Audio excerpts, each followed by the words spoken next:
Greg Gutfeld tells John Kennedy, "Go back to where you came from." His response stuns America. The bright lights of the Fox News studio blazed down on what would become one of the most explosive moments in cable news history. Greg Gutfeld sat behind his desk with that familiar smirk, thinking he was about to deliver another routine takedown of a prominent Republican voice. But what happened in the next few minutes would leave him speechless and change how America views political confrontations forever. Rising conservative leader John Neely Kennedy, the U.S. Senator from Louisiana, had walked onto the Greg Gutfeld show expecting tough questions about his recent policy proposals aimed at strengthening America's core values. What he didn't expect was for Gutfeld to cross a line that would ignite a firestorm across social media and force a national conversation about respect and political discourse. "You know what Senator Gutfeld said, leaning forward with that condescending tone? He's famous for, if you don't like how we do things in America, maybe you should go back to where you came from." The studio audience fell silent. The camera caught Kennedy's face, not shocked, not angry, but calculating. He had been preparing for moments like this throughout his career in public service. What happened next wasn't just a response. It was a masterclass in turning an attack into a victory. Before we dive into how Kennedy completely dismantled Gutfeld's attempt to humiliate him, make sure to hit that subscribe button and let us know in the comments where you're watching from. You won't want to miss how this unfolds. The tension in Studio B was thick enough to cut with a knife. Gutfeld, host of Fox News' late-night comedy show, had built his career on provocative one-liners and taking shots at politicians. At 59, he thought he had seen it all. But sitting across from him was John Neely Kennedy, the seasoned conservative from Louisiana, who had been making waves in Republican circles with his fierce advocacy for policies that put American workers first, and his refusal to back down from anyone. This wasn't supposed to be a hostile interview. Kennedy had been invited to discuss his new initiatives aimed at reducing government overreach, securing the borders, and addressing the fentanyl crisis that was ravaging communities across the country.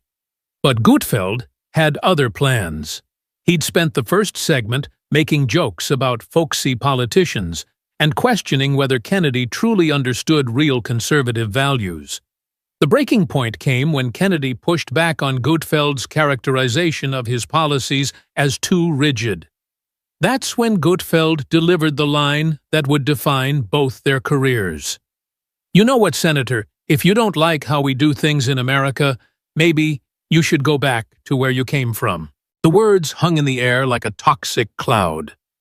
The studio audience, usually quick to laugh at Gutfeld's provocations, sat in stunned silence. Even the regular panelists looked uncomfortable. But Kennedy didn't flinch. He didn't raise his voice.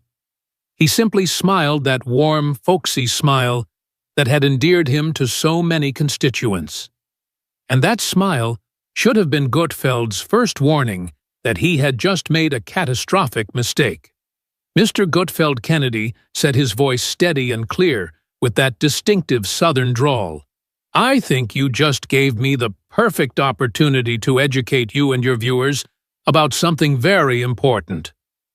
The camera zoomed in on his face, capturing the confidence in his eyes.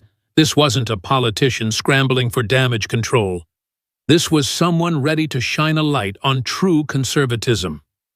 Gutfeld, realizing he might have gone too far, tried to backtrack. "Well, I mean, if you're not happy with American policies," but Kennedy held up his hand, commanding respect. The studio fell silent. No, Mr. Gutfeld. You said what you said, and now I'm going to respond." He reached into his suit pocket and pulled out a folded piece of paper. "Because, you see, I did some research before coming on your show, and I found something interesting about where people should go back to." The camera operators moved in closer, sensing drama. Gutfeld's smirk faded, replaced by realization that he'd walked into a trap. Social media was already exploding with clips of his comment. But nobody was prepared for what Kennedy was about to unleash. He unfolded the paper deliberately. "You know, Greg May. I call you Greg. You told me to go back to where I came from. Well, I'm from Louisiana, born and raised in a family that's been part of this nation for generations, with roots tracing back through 6 generations to inheritances like land from Oswell Y. Neely. But I'm curious about your background." He looked into the camera, speaking to millions.